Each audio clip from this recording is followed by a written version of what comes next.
Hello. And welcome to Stone Soup. The world according to sci-fi geeks. And comic book geeks. We like, the subject for today is movies made from comic books. Yes. I imagine you sort of suspected that. We like comic books. Yeah. You may have guessed that. We actually have a #1 Avengers, and I once had a #1 Spider-Man. I went away to the Navy, and when I came back, it was gone.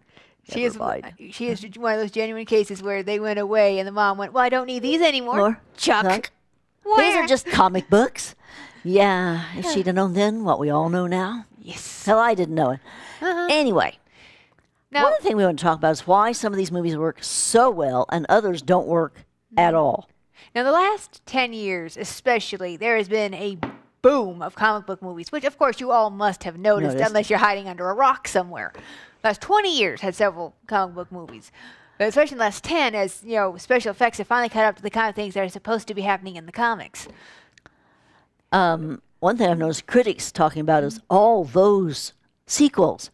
Yeah. Well, shoot, if you liked X-Men, I mean, the comic books have been going on for decades. What? Did they go 50s or 60s? Wolverine was new just after Dad and I got married about 35 years ago. Oh, wow. Right around in that era. And the comic book had already been going on for 5 or 6 years before that, before they introduced the second set of X-Men. And Superman and Batman are 60 or 100 years old. No, not 100, No, but more than 60. Yeah, like they came out like the 30s or 40s, didn't they? Yes. Well, yeah, in the 90s, when the Batman movie first came out, the first Batman movie came out in the early 90s, it was 50 years of Batman. That's right, Had led up to that. So it's got to be close to 70 now. So why do some of them work and some of them don't? Well, a big part of it is how much respect for the original material that the writers and directors have. If they actually like and respect the original material, then the movie is pretty much guaranteed to come out good. But when they think they're dealing with stupid, cheesy kiddie crap, boy, does that ever show in the finished product. Oh, yeah. One of the things that really boosted stuff over the top is when Marvel started producing their own movies. Because then they could say, no, you're not going to make it stupid kiddie crap. It's a comic book. It's not a cartoon. Exactly. I have seen cartoons that showed more respect than some of the live-action movies. Oh, yeah. I mean, the 90s Batman the Animated Series was a gorgeous piece of work. It was better than all the live-action Batman movies that came out in the 90s. Because it showed respect for the original material and the characters. In fact, it created a few characters of its own and recreated some of the characters, and that eventually moved into the comic books and into some of the live-action movies. Of course, again, the 90s Batman animated movies, they went into kiddie crap. Yeah. Because they became too goofy, too cartoony. But even the original Batman comic is not goofy or cartoony. No. And the original Batman is almost as nuts as Wolverine. And the original Wolverine was a homicidal maniac. They toned him down so much for the movies, you wouldn't believe. And he was a hit immediately. Everybody was like, what did that wow, tell you about people? He's a good guy, but he's crazy and he slices people to ribbons. Well, when your superpower is super strength and 6 long metal claws, and what the hell else are you going to do besides slice people up? Well, not people. Bad guys. Yes, they were enemies. all bad. They were all bad, and most of them probably weren't even people. But true. You know, in the second X-Men movie, you know, in the beginning, well, near the beginning, there's a scene where the soldiers attack the school, and Wolverine's basically cutting a bloody swath through them. We know some people who felt that he just went over the top. It's like there were several of them, there were dozens of them, they had guns, one of him, 6 knives.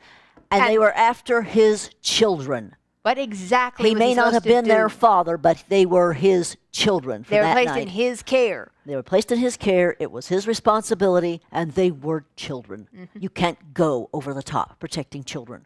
No. Period. Now, I think the newer Batmans are way improved, much better, better movies as movies than the ones that Tim Burton made. Yes, because again, respect for the original material, and in this case, they're going for a more realistic edge than what was being done in the 90s. Plus, these are about Batman and Bruce Wayne. He is the central character. Burton made the mistake that the first movie got swallowed up by the Joker, and it never got reined back in. Yep. It was about the villains. Batman was practically a cardboard cutout whose only job was to fight the bad guys. Fight bad guys. Whereas, and that was just. I mean, Bats does indeed have one of the best known and most colorful rogues galleries, but the story is still supposed to be about bats. About what made him go over the top that way, what made him become Batman. And how he handles it. And how he handles it. And I mean, he went through this whole arc in the comic books from when he was created, and he was very, very dark. Yes. He lightened up, probably because of Robin, and then he went back into the Dark Knight. That is what the newest Batman was called, about 15 years ago. And of course, in the original, some of the very earliest Batman comics, I've heard tell that he actually had guns. Yes, he did. He had guns when he first started, one on each hip. Now, another thing about these that, casting. Oh yes, casting is very respect important. for the material.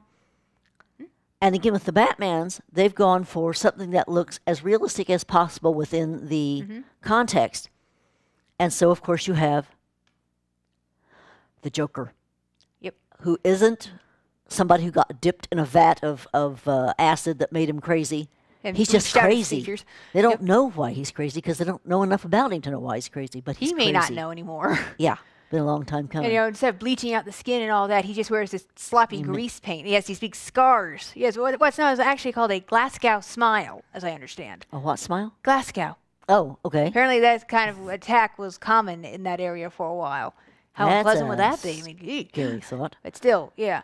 And by making the Joker more realistic, they gave him an even greater threatening edge than he'd had before, and he wasn't exactly warm and fuzzy before. Plus, the script for that movie is so brilliant. What they were given to do, as well as how they did it, it was just brilliant. Everything